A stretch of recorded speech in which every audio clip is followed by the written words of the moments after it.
and we are live. Welcome back to Takes by Fans. We have a great show for you today. As always, be sure to follow me on Twitter at Takes by Fans to be a part of the conversation. And come watch live daily, noon Eastern at twitch.tv/takesbyfans, or go to the website takesbyfans.com.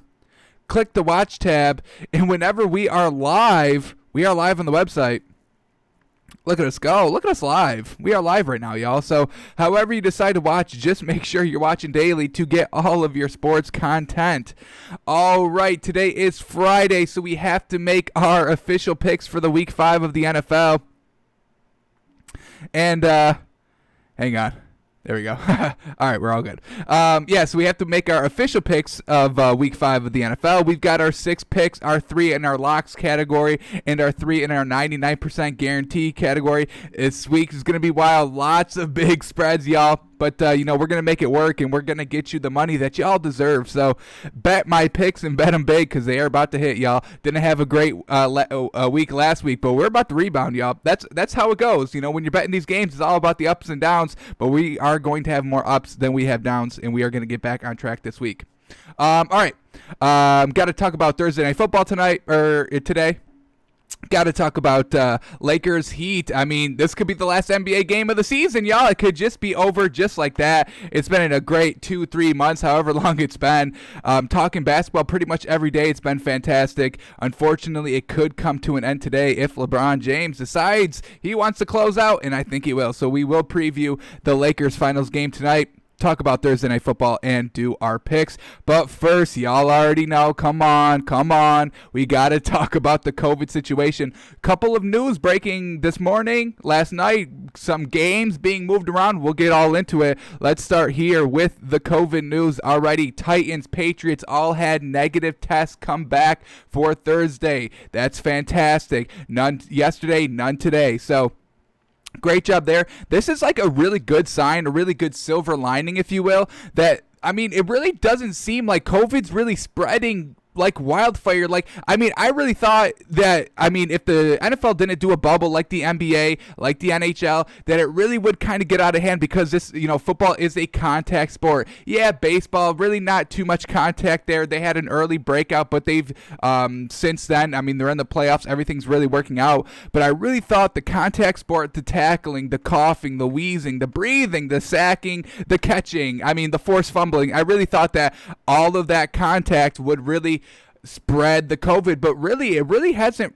The Titans, but everything else has really been running smoothly. We've saw the Raiders have one person, but they seem to be stable. No outbreak there. The Patriots, we had Cam Newton, and then it kind of spread to the defense side of the ball with Stephon Gilmore, but we're not getting 20 players like the Titans. So still some good news here.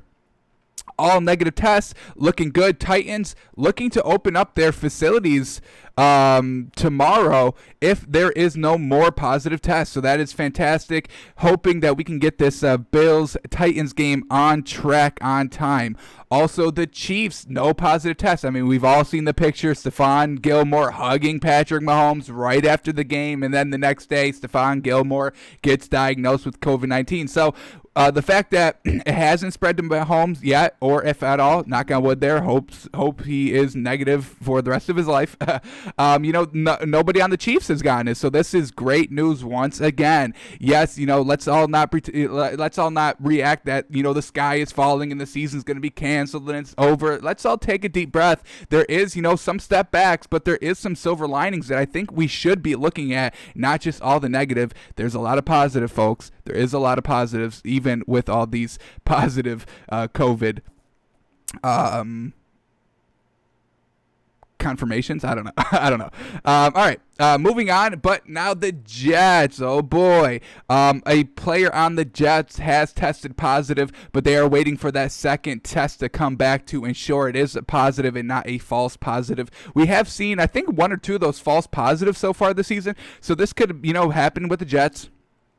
Cardinals were scheduled to leave for New York today, but now the plans are a little bit on hold, waiting for the second round of testing of this player to get back. If it comes back negative, then the Cardinals, this game is going to go on without a hitch. Cardinals will leave today. They will play the game on Sunday. If this person is in fact positive, then they'll have to wait for the other rounds of tests of those players to make sure it hasn't spread. The NFL is not going to cancel games because one player got COVID. If there's an outbreak in the facilities, then yes, they'll cancel the games. But if it's only 1-2 players, they're going to go. They'll play them, just like what happened with Cam Newton. I mean, that's big. That's your starting quarterback that will win you games. You know, this isn't Sam Darnold that the Jets are 0-4 and it really doesn't matter. This is a 3-1, or what was it, 2-1 Patriots team that has a starting quarterback that had to be out, so they still played it. They're not canceling games because of only one player getting a positive COVID result back. It's if there's an outbreak on the team. So, yeah, we'll have to keep an eye on what's going on with the Jets, but if it's only this one player, this game is still going to be played. So, Cardinals scheduled to leave today. We'll see if they actually do. Hopefully we get some more news before the end of the show. If not, we'll catch you all up tomorrow. Alrighty, so now there is some scheduling shifts a little bit around the league. So here we go. Patriots-Broncos is now set for 5 p.m. on Monday. So we are going to have 2 Monday games. And the Titans-Bills, that's getting pushed back till Tuesday at 7 o'clock. So we're going to have Sunday Night Football, Monday Night Football, or Monday Day Football, 5 o'clock. How about that? Right out of work, watch some football, and then that's going to slide right into the Monday night game. So we're going to have football all day Monday. That's fantastic. And then we're also having football on Tuesday. Titans-Bills getting pushed back. They're trying to make sure the Titans can come back clean and good, have that extra couple of days if they need it. But now that brings into jeopardy because the Bills should be playing that Thursday as well because they've got the Thursday night game, Bills-Chiefs. So that game is now being talked about getting pushed back till Saturday. No Thursday night football game this week. That gets pushed back to Saturday. So we're going to have Sunday Night Football, Monday Day, Monday Night Football, Tuesday Night Football, no Thursday Night Football, unfortunately, but that gets made up on Saturday. So we've got a pretty good week scheduled, planned ahead. They had to get pushed back a couple of days, but, that's not ruining the season. I think, I think we're going to get to a certain point where we're going to have football basically every day of the week, Tuesday, Wednesdays, while these games keep getting pushed back like a day or two. So, we're going to have football. Let's look towards the bright side. We're going to have football on all day Friday or Sunday. Couple of games Monday, and a game Tuesday. So let's not focus on the negative of the COVID. Let's focus on the positive that we're kind of getting football a lot more than we used to, not just Sundays and Thursdays. And yeah, we get the one Monday night game, okay, but we're getting 2 Monday night games and a Tuesday night game. I can definitely get behind that. So let's focus on we're getting football. Now that basketball's kind of ending, we had basketball every day, every other day. We might be getting football every other day, which I'm definitely fine with. No complaints over here.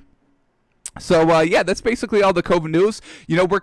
We're seeing good news one day and then a little step back on the next day, but then we're still back to good news. So let's all take a deep breath, our daily deep breath of all this COVID news coming out. It hasn't spread like wildfire, very good sign, and teams are really starting to get it under control. The one reason why the Titans have that outbreak, because they had that unofficial kind of practice after they were told to shut down. They shut down the facilities, but a lot of other players still practice, on their own, unauthorized, and that may have been what actually spread the virus to this entire organization. So we will definitely keep an eye on that.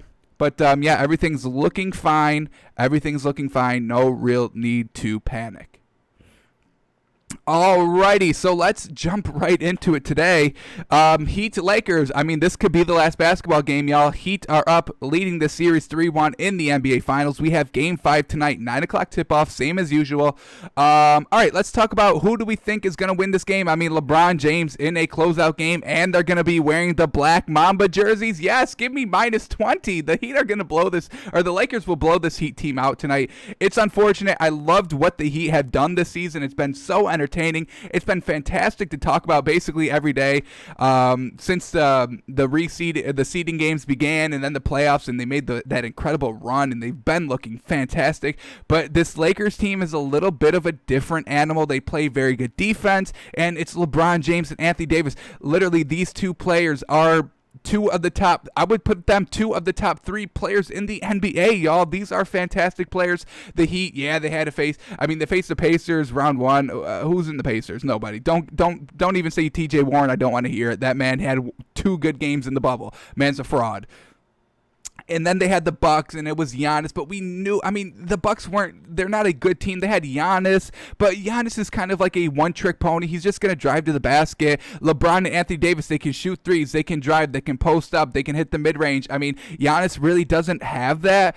So they beat them, but then they beat the Celtics, and that was a really good win because they really matched up evenly. Heat and the Celtics really, I mean, they're so similar in their kind of play styles and their kind of method of the team that, you know, we have no stars on our team. We're just going to go. We're all good. We're all kind of on the same level, and we're going to go beat you 5 deep. That's how we're going to do it. Now they're facing a Lakers team with LeBron, who has a history of finals. I mean, he's been in besides last year, I mean, he made it to 13 straight finals, some ridiculous number.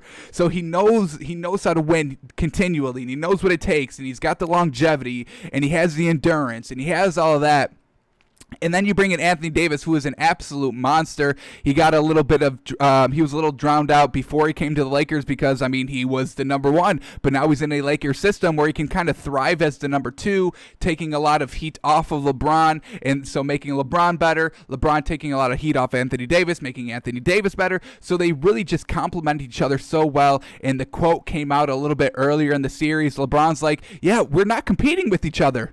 If he gets 40 and I get 10, I don't care. If I get 40 and he gets 10, he doesn't care. We don't need to be the number one on the squad. And yes, that is a dig to Kyrie Irving. I've been believing in it my entire life, and we've been saying it ever since the show ran up. No disrespect to Kyrie Irving. He is a fantastic talent, but he is not a good teammate, y'all. He ruined the Celtics organization. You know how cohesive that unit is, and he comes in and he kind of breaks it up.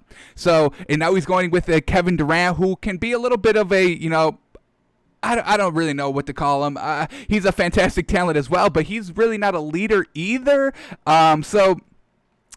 Fantastic talent, but Kyrie Irving, he wanted the limelight. He wanted to, get all the praise for him winning that championship with that huge clutch 3 in the finals over Steph Curry. He wanted all the credit for that. He wanted to be the main reason why the Cavs won the championship that year. He didn't want to give any credit to LeBron James. So now that LeBron is playing with Anthony Davis, they can both be very, very unselfish and selfish at the same time because they respect one another as competitors, as athletes. They respect each other, LeBron James and Anthony Davis. So I think LeBron James is going to close out the series tonight.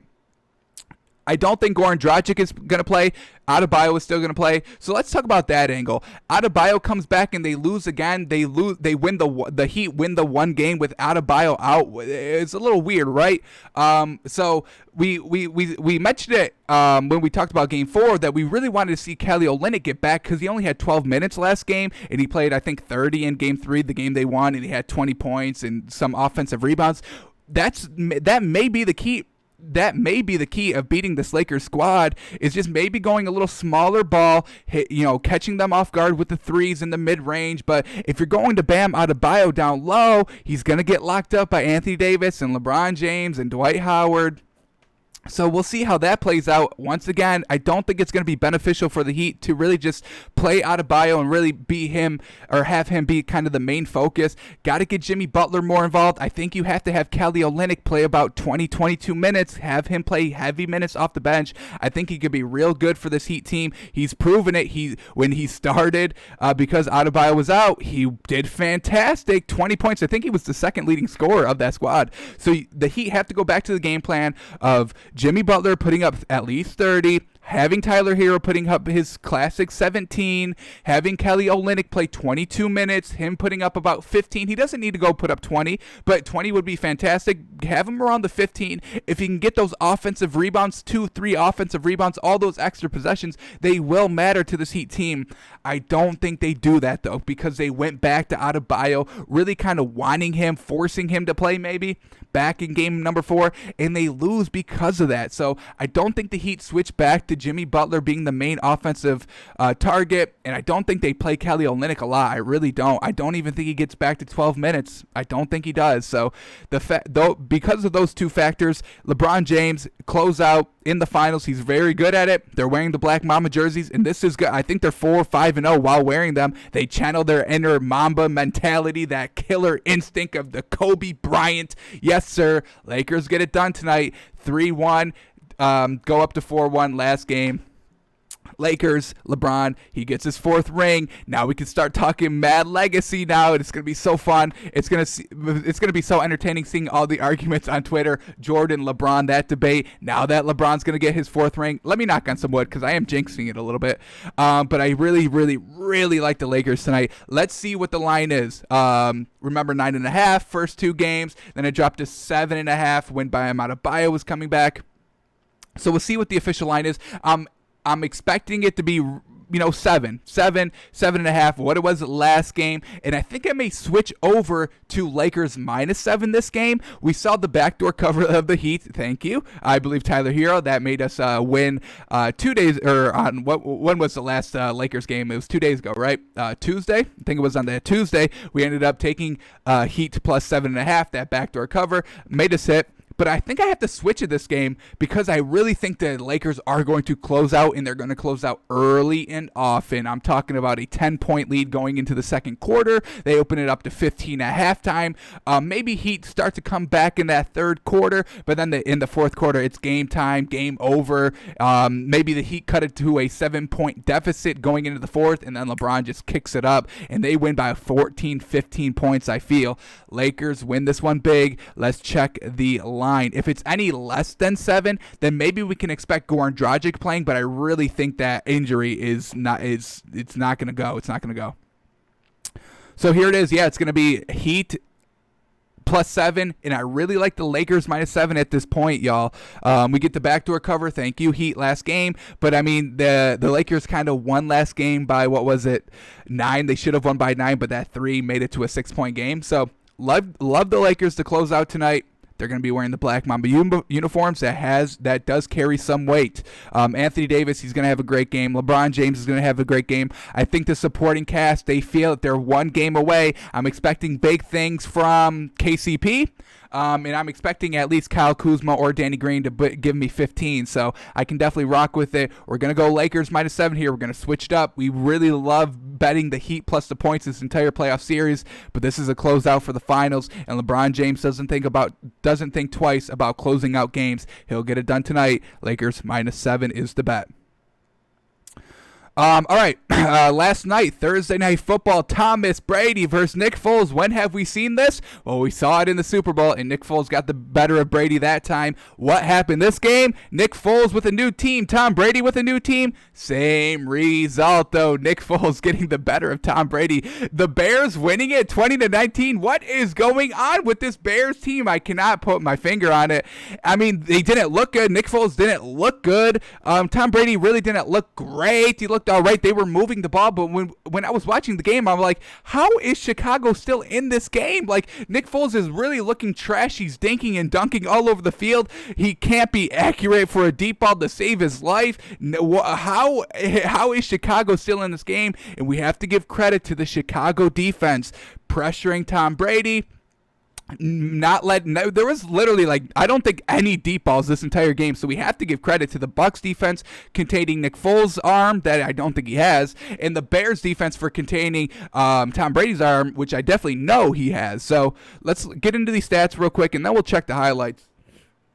So we've got Tom Brady, 25 of 41. I think that's like 60% on the nose. 253 yards. That, the 10 yards per completion. That's all right. I can get behind that. Touchdown, no pick. But they had a 100-yard rusher. How did they not win with Tom Brady throwing 250 yards and then Ronald Jones going for 106 yards again? This man is fantastic. That's why we weren't too worried about the Bucs running game with Fournette and McCoy being out, because Ronald Jones is really the premier running back of the squad. He will pretty much be the number one running back this entire season. So I wasn't too worried about the rushing game. But, 106 yards, absolutely fantastic. 6 yards a carry he was averaging. A little surprised that they didn't run him more about that 25 mark. It's a little unfortunate that they didn't. And I really think they passed it 41 times, folks. They wanted to win through the air, but the Chicago defense, great on the safeties and corners, was not letting anything deep go. They weren't letting it go. Now let's look at Nick Foles now. 30 of 42, a little bit better completion percentage. I think he was around 70% actually. But look at those yards, 243 yards. That's less than 10 yards of completion. This man was dinking and dunking all over the field. That's why I was surprised when they were still in it in the fourth quarter, in the third quarter, at halftime. They were leading 14-13 at halftime. They got a couple of breaks, a couple of turnovers, calls that went their way. But, we see it here, 30 of 42 for 243 yards. Nick Foles did not go out and win them the game. He was a game manager that in the end they scored 20 points. You know my saying, if you don't score 20 points, don't expect to win the game. And this came right to that 20-point mark, 20-19. Can't get much closer than that. And the Bears win it. And look at their running game. David Montgomery was the leading rusher with 29 yards. The Bears rushed for 29 yards and won the game. How? I'm watching the game and I really cannot understand how they just won it. They stayed in the game. Tom Brady had to settle for some field goals early on, couldn't get those touchdowns, and you leave the Bears hanging around. This defense, they'll make you pay. They're going to keep everything in front of them. They're not letting up the deep ball. They did not let up the deep ball. All right, let's get into these receivers real quick, and then we'll get into the highlights. All right, leading receiver for the Bucs, no longer Mike Evans, and it's now Tyler Johnson, who had a pretty good game, 61 yards in total. He was the leading receiver. But then look at this, two of the top three leading receivers for Tom Brady were tight ends, not airing the ball down the field a lot, trusting his tight ends a little too much. I mean, you're supposed to trust your wide receivers until you get into the red zone, and then you bring out the tight ends because they're big and they're strong and they can handle that goal line. Where Tom Brady sees it as, I'll have my tight ends drive down the field, and then I'll go to my receivers on the 2-yard line. I have got no real problem with that because Mike Evans is a beast on the goal line, but if you're only using him on the goal line, what is the purpose of having a great wide receiver? You can just have another great tight end. So, I mean, we can see definitely the differences here.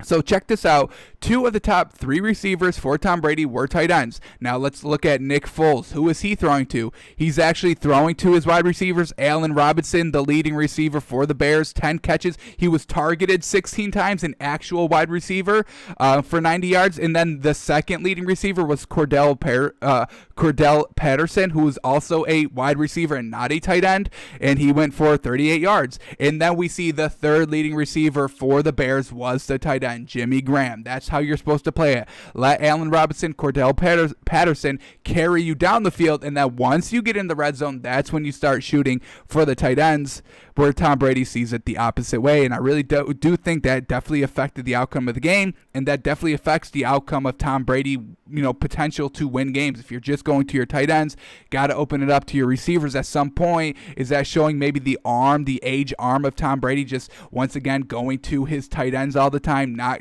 targeting his long, tall receivers down the field? I don't know, man. I don't know. All right, let's go through the drives real quick. So, the Bears were looking awful early.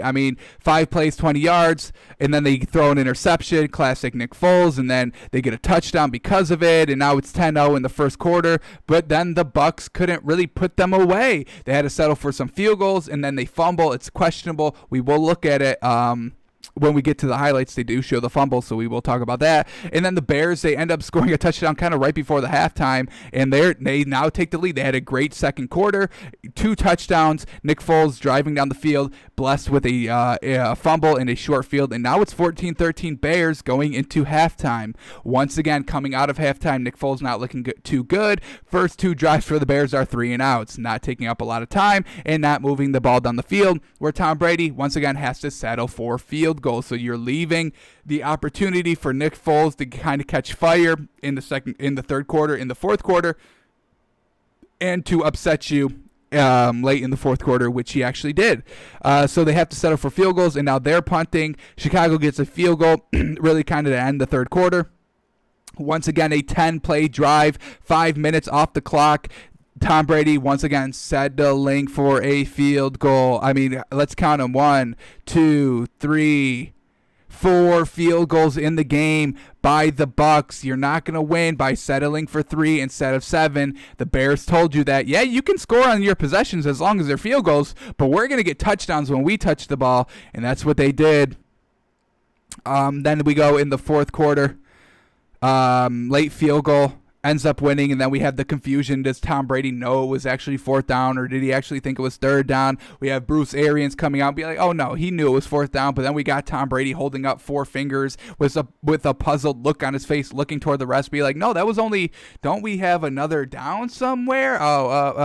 Did not compute the down somehow, and the Bears win it 20-19. Let's get into the highlights and see all the action that we were trying to express through our commentary. So here we go. There is a play, a little questionable play there towards the end of the game. I thought it really should have been an interception. We'll get there when we see it. We'll try to break it down as best as we could. But here we go. In the first quarter, Tom Brady, first drive of the game, they're going to Ronald Jones. This man was absolutely fantastic the entire game. 106 yards. If you have a 100-yard rusher and you don't win the game, what is going on? They have to settle for a field goal on this drive because of that drop. It was a great throw. 3rd and 6, once again, settling for field goals. We talked about it. We're seeing it here live. All right, here we go. Cordell Patterson.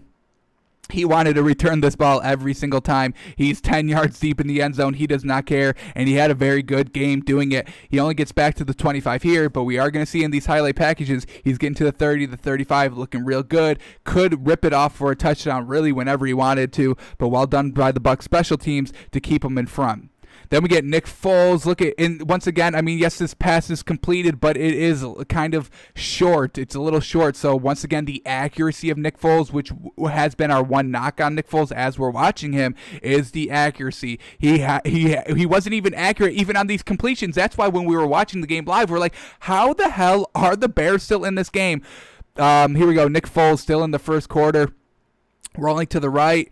Throws to the sideline. That may be the best throw of the night, folks. There it is. A little 15-yard wide open to Jimmy Graham on the sideline. That's the best throw of the night. Here we go. Then he tries to go back to Allen Robinson, but once again, it's short, and Allen Robinson has to kind of bend back and try to kick the ball back up to himself so he can actually catch the ball on the back shoulder fade. It's intercepted. Not accurate throw. Leads to interceptions. Nick Foles. Classic Nick Foles. Then Tom Brady's going to deliver a strike over the middle. This is off the turnover. They're looking good. They're driving down inside the 10-yard line. Now Tom Brady is going to be looking to score a touchdown, the one touchdown of the game by the Bucs in Brady. Here it is. Tom Brady, nice little pass there. This was called on the field incomplete. They go and review it. It is a catch, but they can't.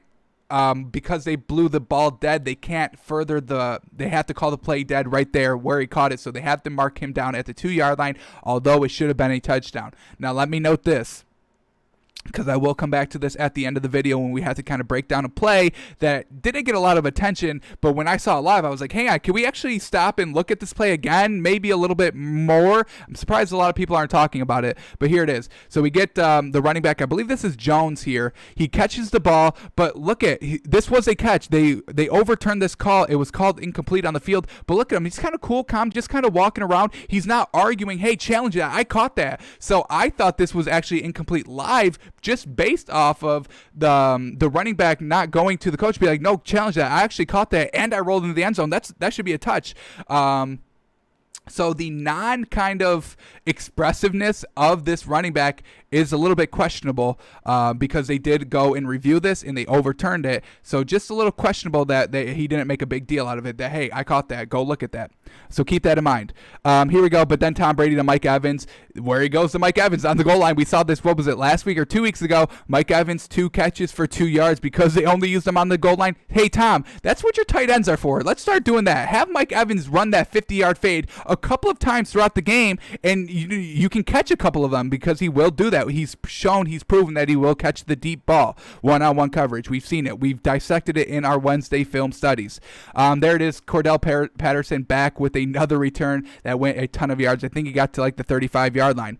But then great defense here by the Bucs, shutting down this drive that got to the 50-yard line. Clean, calm, cool, collected. But now we have to skip forward. A lot of nothing happened in that second quarter. But the Bears find themselves in the red zone, and they rush for a touchdown, not trusting Nick Foles to throw a touchdown in the red zone. I could agree with that. So they go and run the ball, and now it's 13-7. Tom Brady trying to score right before halftime, and he's going to make a big mistake here. Not really his fault, but a huge hit. I believe that's Will Fuller. Absolutely laid the smackdown on number 30. Holy moly.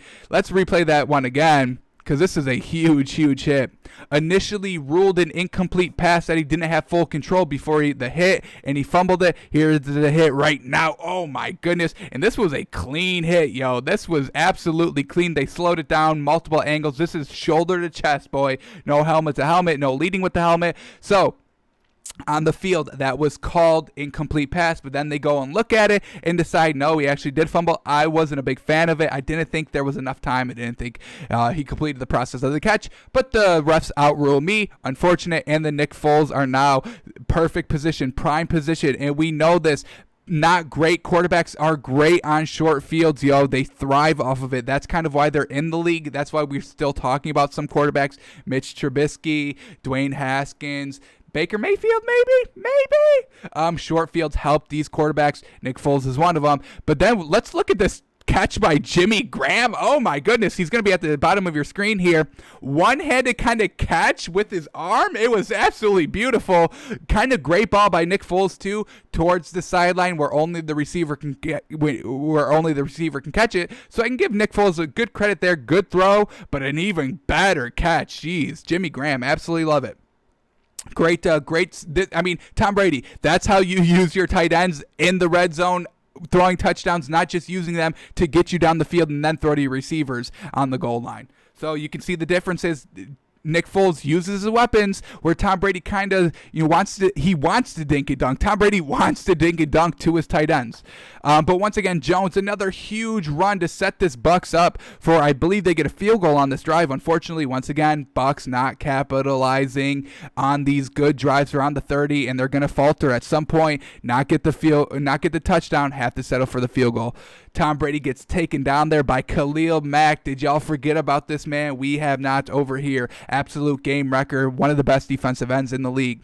All right, once again, this is the Bucs settling for the field goal on that drive. Unfortunate. 4 or 5 field goals in the game? Not great.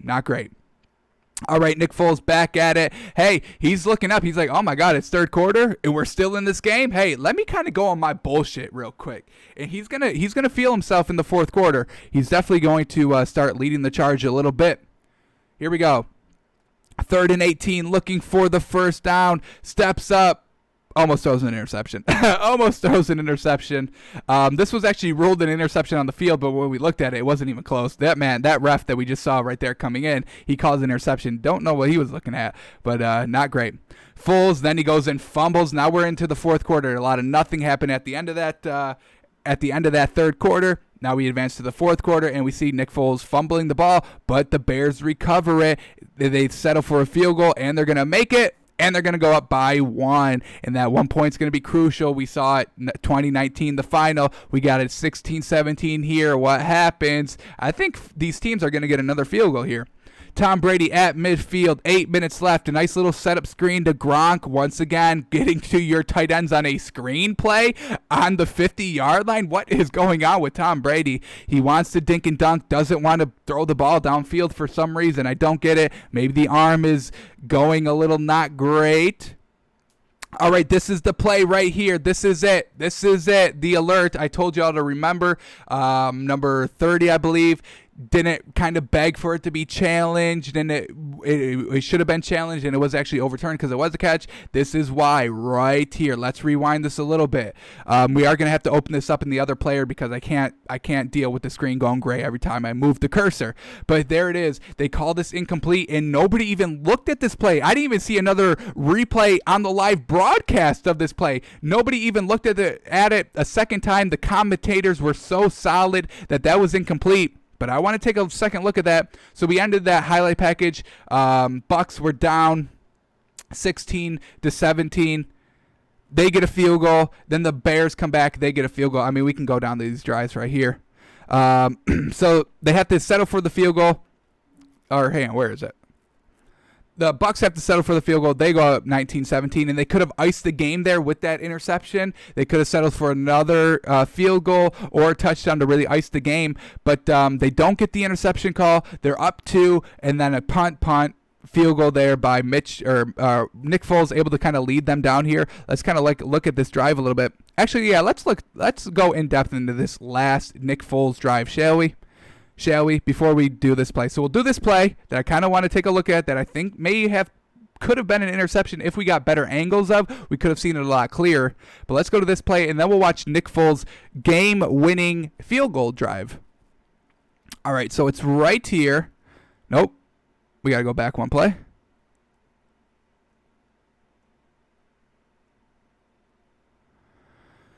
Back one play is right here. Alrighty, this is the potential interception. Let me go large screen on this so y'all can see. Does this hit the ground, yo? I don't think it does. The way that this ball comes back, it's coming forward, and then they both dive for it, and it looks like they kind of scoop it up, and this should have been a pick, I think, but we can't get any better angles. I mean, this is the clearest we're going to get, folks. This, and there is one other replay, but it's so far away, it's hard to look. So here it is. The ball is a duck coming out. It got hit maybe as he was thrown, and I don't think this touches the ground. Both receivers, we got Allen Robinson there in the defender, number 31, both dive for it. Their hands are diving. They have to come back to the ball. And I really don't see this ball touching the ground ever. I think it touches the fingertips, the tops of the fingertips of the receiver and the defender, both diving for the ball here. I mean, we really can't even see it, yo. It's so close. It's so close. It's so close. Live, watching it live, I thought it was an interception. I thought it never touched the ground. I thought it touched the fingertips of it. But we don't get the replay. Who was it? Joe Buck and Troy Aikman calling the game last night. They were so confident. Oh, that hit the ground. They didn't even start talking about this. Real weird. And that's why I kind of want to bring up the point of the Bucks player not making a big deal about challenging the ball that he actually caught. Because look at this man, the man that made the interception, the man that tipped the ball. They go out, they're running, and the play is blown dead, but they don't make a big stink out of it. So, yeah, you would kind of indicate, oh, well, they didn't make a big stink out of it. They know it hit the ground, but that's inaccurate because of the play in the first quarter that led to the touchdown. So, it's real weird that they really didn't break it down further, didn't show a better angle. We'll go here on the second angle that they showed, the only other replay that they show of the play, but it's from the back behind Nick Foles. It's not a good angle. Once again, we really can't tell. So here we go. We're going to get the other angle here. We see the ball kind of get hit out of his hands. So this is a pass. This is not him fumbling the ball, but here it is. This is the other angle we get way behind Nick Foles. I mean, we have to look, what is this, like 15 yards down the field? Real close. Really can't see it. And the way that this ball just pops out, it goes toward him because they're diving toward the ball. So they're diving at the ball. The ball's coming. They dive at the ball, and the ball goes backwards like they hit it up towards it. It's real bizarre. I really would have loved to see another angle of it, really, because I think that could have been an interception, and the Bucks could have iced the game with the potential field goal that would put them up 5. Now the Nick Foles has to go and throw a touchdown drive, or with a touchdown, now it's 2 possessions. Game's pretty much over with under 3 minutes left. Really don't know what happened, honestly. How do they not go review that? Am I wrong? Am I the only one that thought that was an actual interception and not incomplete? I don't know. It's real close, and we never got a second look. Nobody challenged it. Nobody even brought up about the idea about challenging. And me watching live here, I'm sitting in this chair. My TV's right here. I'm just like, hang on, what? I pointed to the camera where it usually sets up. I'm like, hey, what? What's going on here? And they don't challenge it. Don't even get a second look. Don't get a third look. Don't get a better second look. A little upsetting, if you ask me. All right. So Bucks, I believe they go 3 and out on this punt. Unfortunate, blowing leads. I think we have to talk about it. They're up 2 with the ball with under 3 minutes left. Couple of questionable calls. Let me get out of the big screen here. All right. So let's go to Nick Foles' game-winning drive. Then we'll end talking about Thursday Night Football. Here we go. Actually, we'll watch Nick Foles' game-winning field goal drive, and then we'll watch what happens with Tom Brady. He has a chance. I think a minute left. They left a lot of clock on the a lot of time on the clock. So Bears get it with great field position here. They get this on the 50-yard line. Is that right? Or am I bugging? So they go and kick the field goal. Now the kickoff here. Finally, Cordell Patterson could not return it. He's definitely bummed there. But the kick goes out of the end zone, and now we get Nick Foles. No, this is not their last drive. I'm bugging. We'll get it good. We'll get it good. Don't worry. Here we go. Alrighty. They get it at the 21-yard line. So Tom Brady made no progress there. Has to punt from his own 5-yard line, and they get great field position for the setup of the game-winning field goal drive. Here we are, 19-17, 2 minutes, 20 seconds left on the clock. Bears 2 timeouts, Bucks 3 timeouts, Bears down 2. Here we go. Let's get to this. All right, Nick Foles, great starting field position. When have we called that before with not good quarterbacks? We say it all the time. First play is a run, really swallowed up. I mean, we saw he had 29 yards rushing the entire game. He did nothing. This Bucs defense stopped the run. Dared Nick Foles to throw and somehow threw better than Tom Brady. I don't know how. All right, here we go. 2nd and 9 now, right at the 50. All they need is a field goal. That's all they need. 2-minute warning is done. Let's start watching the clock management because Tom Brady does have a chance here.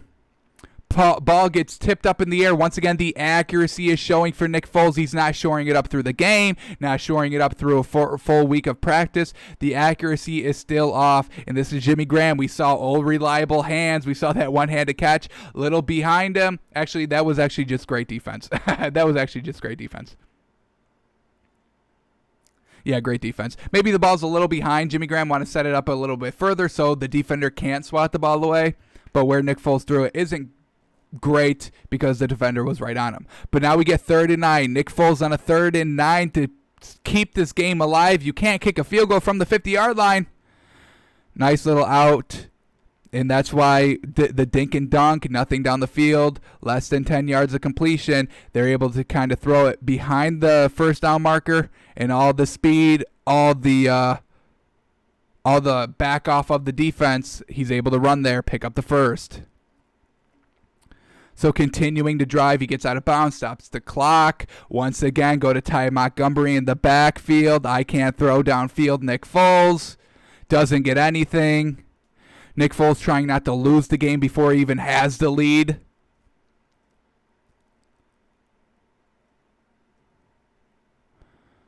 He gets carted off. He's done. Ankle injury. Unfortunate. He was been very good. He had a sack earlier in the game. I think we saw it in the highlights. Number 50, Vicheve. All right, Nick Foles, 2nd and 11 now. Only a couple yards into field goal territory.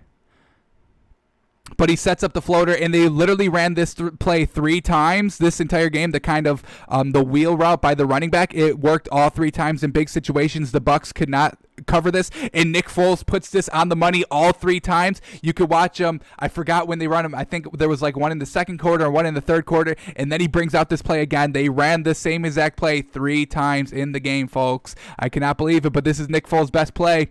He puts it right on the money every single time. It's always open. It's always there. Fantastic ball. Maybe a little behind, just a little bit, but I mean, you can't throw too much in front because that was a tight window over the corners before the safeties, right in that sweet spot. That was a great throw by Nick Foles. Once again, gets him real close, but the receiver goes out of bounds again, stops the clock again. All right, so Nick Foles now, once again, not trying to lose the game. Matt Nagy knows all he needs is a field goal, so isn't pushing it. Wants to run the ball to start the clock, keep it going, so the Bucs have to use one of their timeouts like they do right here. Stop the clock. They need some time, and what happens when they stop the clock? Matt Nagy gets a little weird now. He gets a little weird in his play calling. All right, 2nd and 9. Eat up the clock. They only have one more timeout. You can eat up some clock here. What do? A pass play. Trusting Nick Foles. They trust that arm again. And, I mean, this is a good throw. One-on-one coverage. You got Allen Robinson, who I think is the Bears' best receiver. and they got one-on-one with Davis. They take the shot. He almost caught it, but this is great defense. This is textbook defense by Davis to smack the ball out, played him tight the entire time, got a hand up in there, and knocked the ball out when he had it in his hands. This is I got to put him on the cash list when we do that. I will put 24 on the cash list. That was fantastic defense right there. Wow, that was great defense. All right, but they threw it on second down so the Bucs can keep that timeout, and now it's 3rd and 9. Now you might as well throw because they can take the timeout. There's really no reason not to throw it here. They throw it again, but he only goes 5 yards down the field, not trusting his Omar. It's 3rd and 9. You're getting 5 yards closer for a field goal that's already, inside the 25-yard line. Nick Foles not trusting himself, not trying to go for that first down marker. It really speaks volumes of how he thinks of himself, of how they wanted to kind of run this last drive here by Matt Nagy to throw the ball, not eating up Tom Brady's timeouts. It's a little weird here this last drive, but it worked out for the Bears, so maybe I'm the wrong one, right? All right, so they get the field goal. We don't need to watch it. Bop, bop, bop. Let's get forward to Tom Brady. Now, you give Tom Brady a minute. I mean, in New England, that's guaranteed game winner for Tom Brady. He'll go a minute left. Absolutely, that's plenty of time. 30 seconds left. Yeah, that's plenty of time. I'm Tom Brady. I can throw this ball down the field. A minute and 13. Tom Brady down 1 point. That's it. That's all he needs is a field goal. But, they're going to get, I believe they get caught up with a lot of tight end passes that we've talked about, folks. We're talking about the tight ends, and I think they kind of show up here in the fourth quarter on this last drive. So let's watch it and see what happens here.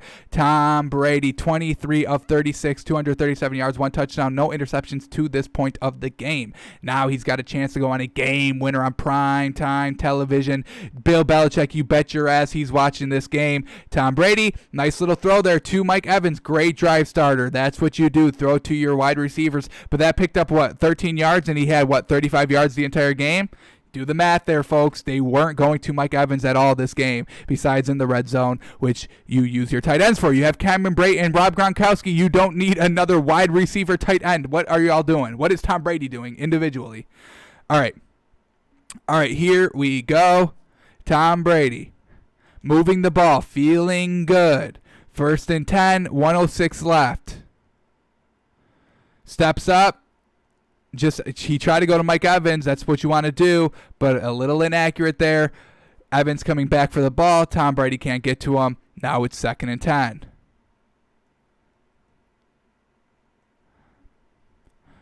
2nd and 10 now. Here we go.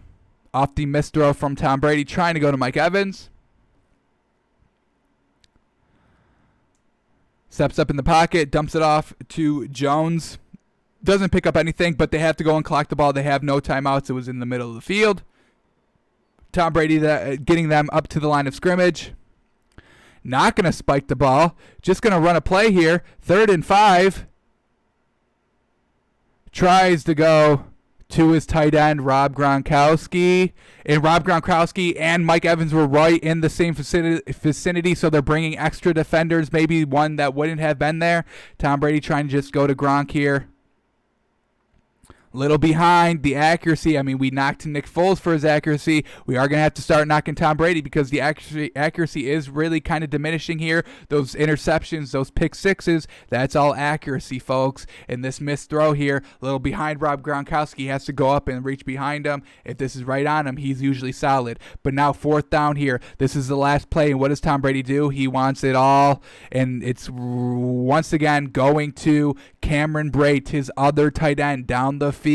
Why are we going to tight ends on must-win situations, right? And Tom Brady now thinks he has an extra down for some reason. He didn't spike the ball. He's holding up 4 fingers. We can't believe Bruce Arians believed that Tom Brady believed that he knew that he had an extra down.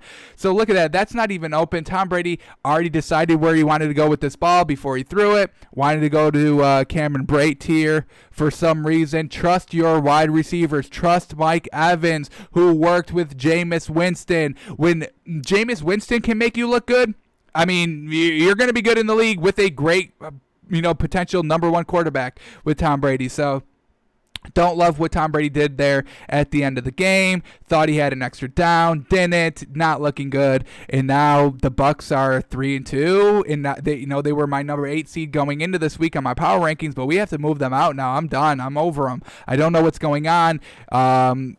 Bill Belichick would not have this problem with Tom Brady. I don't know what's going on with Tom Brady. Not trusting his receivers. Maybe because he finally has a good receiver and he doesn't know what to do with himself. Yeah, he had Randy Moss, but that was about 10 years ago. Maybe he forgot. Oh, hang on. I can just throw the ball up whenever the hell I want. Oh, okay. But, kind of going from that same offense in New England, a lot of dink and dunk. They never had good receivers in New England, so we had to just go to his tight ends, Rob Gronkowski, Julian Edelman in the slot. So Bears get the win. Questionable interception that I think could have iced the game for the Bucs that I would like to see better angles on. We'll see when the coaches' film is released if maybe we can see something better, but I don't know if we'll ever get another replay of that. Alrighty, well, that was Thursday Night Football. So we talked about the NBA Finals on tonight, talked about Thursday Night Football, so let's get into our picks. We looked at the lines yesterday, guessed the lines, reacted to the lines yesterday on the show. So now that we've digested these lines, I've slept on the lines, this is what I've come up with for the best bets of the week. So we like to split them up into two categories, three picks in each category. Our first category is our lock section. These will all happen. These will 100% hit, so go ahead and bet your house, bet your kid's future, bet the car, bet both your cars, your wife cars. Go pawn those real quick. Get some quick cash for those and lay it all on this 3-teamer locks. So here it is. We'll start it up right here. Our first lock of the week is going to be Atlanta -1.5. I know what you guys are thinking. They're 0-4. They're blowing leads. Blah, blah, blah, blah, blah. I'm still in love with this Atlanta's offense. Sue me. I'm not taking last week into account. That was the Packers game. I mean, we knew. Even if Atlanta was good, that Packers team is just way better than whatever Atlanta thought they could be. So they put up 16 points. Didn't look the best, but this is primetime football, and you're going into Green Bay with Aaron Rodgers, who's proving himself for an MVP case. So Atlanta getting a little bit of a break here. Probably the easiest game they have played all season. They're at home. Carolina, they really have no great receiving weapons. They don't have Christian McCaffrey still.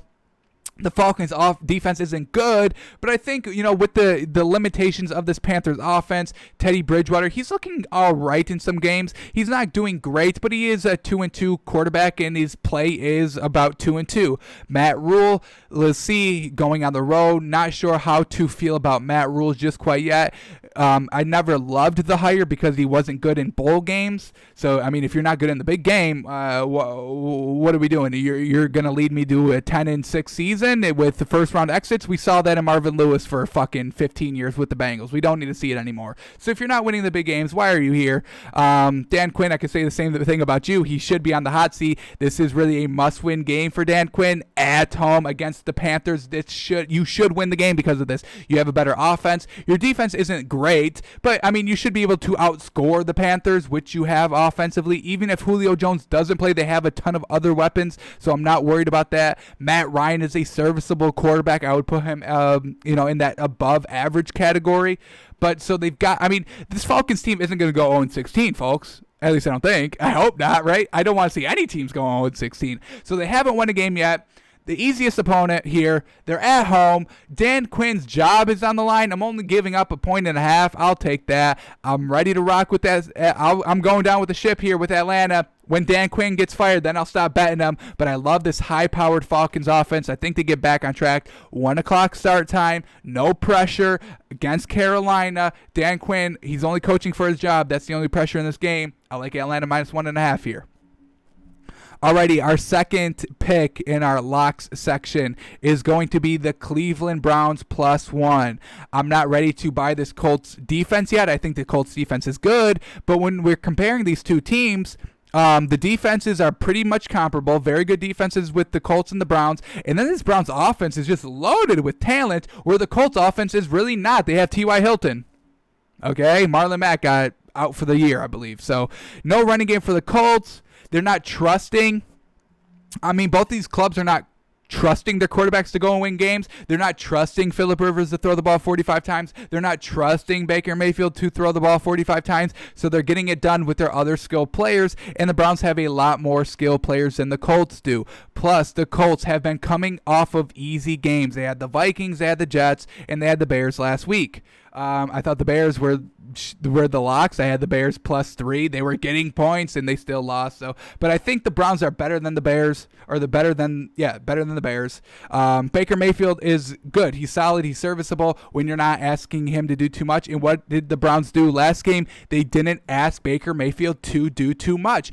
They got some trick plays, set up short fields. Jarvis Landry threw a touchdown pass. Odell Beckham was all over the field, rushing the ball, receiving the ball, doing it all. And their defense forced 2 turnovers, big time. So love the Browns defense. Browns are at home, coming off of a huge win against Dallas in Dallas. So Kevin Stefanski, he's got this Browns team figured out. He knows what to do. He knows how to win games with this talented offensive roster. Love the Browns here at home.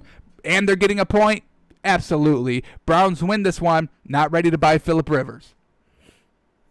Alrighty, in our last one, I might get a little heat from this. But after sleeping on this one, I'm going to go Washington +7.5. I actually kind of like this one. Rams weren't able to do anything last week at home against the Giants defense, and now they have to go to Washington, who's starting a new quarterback, a backup quarterback, Kyle Allen. You know how I feel about backup quarterbacks. Their first game is going to be very, very solid. They may not win the game, but they will keep you in the game. They will keep the game close. We've seen it. Steelers with Drew Lock going down, and they bring up Jeff Driscoll. That was a close game.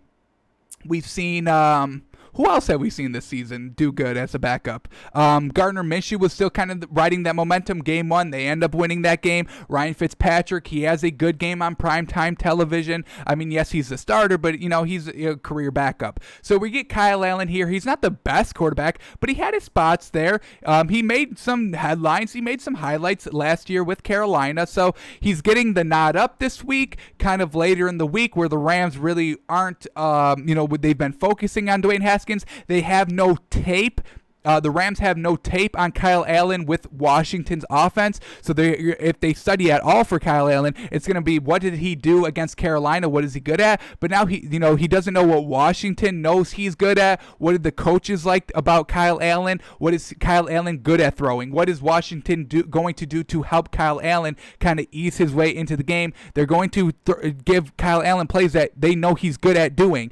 The Rams don't know what he's good at doing with this Washington's offense because they have no film on him. So Washington at home, they're still in it for the division. That's kind of why Ron Rivera benched Dwayne Haskins, because he feels that Kyle Allen gives them a better shot of winning now. And with the NFC East being so bad, Washington has a chance to kind of be number 1 after this week. Rams, not very impressive last week at home. Now they're on the road. Yes, their competition isn't great, but Washington might be able to take advantage of this magic of Kyle Allen backing them up in this game. I like Washington here. I mean, they've kind of been solid, even though Dwayne Haskins been turning the ball over, keeping games close. Yes, they lost by 14 last week. I get it, but that's the Ravens. The Rams aren't as good as the Ravens, I think.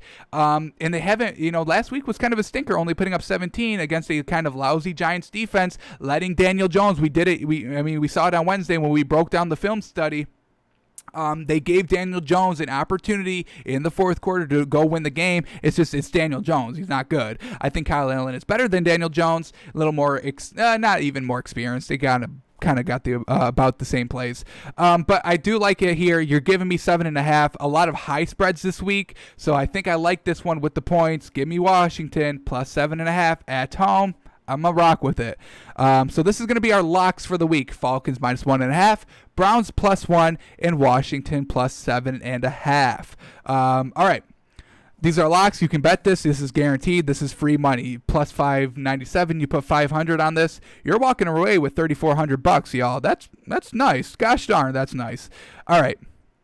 Let's go to our second category, our 99% guarantees. We love all these picks, but there is maybe one little hiccup that is kind of giving me some feeling that I don't want to bet too much on this. But these should happen. I think they will happen, but there is a little in there that giving me a little 1% doubt. So here it is. We'll start it off here. Y'all know I'm big on the Steelers, and now they got the Eagles here. I got to go Steelers -7 here. Eagles. The only reason why they won last week against the 49ers, well, one, because it was the B squad of the 49ers. Everybody's injured there.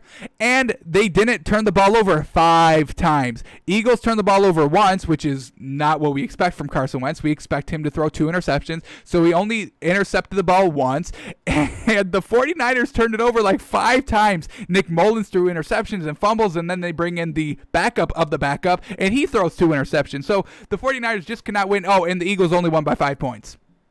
They're not good, folks. This Eagles team is truly not good. Plus, they're going with a high power. I mean, I call it the best defense in the league, the Steelers defense. Plus, Ben Roethlisberger is still great. He's doing great. He's not turning the ball over. He's actually scoring touchdowns, not settling for field goals. Love the offense. Love the Steelers defense. The only thing that is giving me a little qualms here, and you might be asking yourself, why don't you have this, over Washington in your lock section? Well, it's because the Steelers had the bye last week, and they weren't expecting it. They were expecting to play the Titans. They were told, hey, you're playing the Titans kind of up until, when was it? Friday, Saturday? Then they kind of got delayed, and now you're on the bye. So you kind of expect your bye to, I think it was like late for the Steelers. I think it was like week 7 kind of. So, I mean, you're planning your kind of season around your schedule, your tentative schedule as a head coach. You're kind of planning that, around your bye week, which was, later in the season, week 7, we'll call it. So they're all kind of expecting, waiting for it, planning, their rest of the weeks up until around that bye week. They post, this team has the bye week, posted. They all are looking forward to their bye week. So Steelers bye week gets moved up a little bit. It could throw them off. They haven't played football, in a week, where the Eagles have had 4 straight weeks of football. Steelers had 3 weeks and then a little iffy there, and now they're back on it. So if they could look a little sluggish out of, you would think extra rest they would look good, but because the bye week was kind of moved all of a sudden, now you lose your actual bye week. All that could definitely mess with the team. I love the Steelers here. I think they obviously win, but the 7, not quite comfortable with the full 7 points because the bye week I think may hurt them. Actually, I think the bye week is actually hurting them. The moved up bye week is hurting them more than I think a lot of people would think it benefits them. So that's the 1% I feel a little iffy on the Steelers bye week getting moved up. But other than that, they're obviously the better team, better defense, better offense. I mean, we're talking about number 4 in our power rankings, y'all. I love the Steelers team. Alrighty.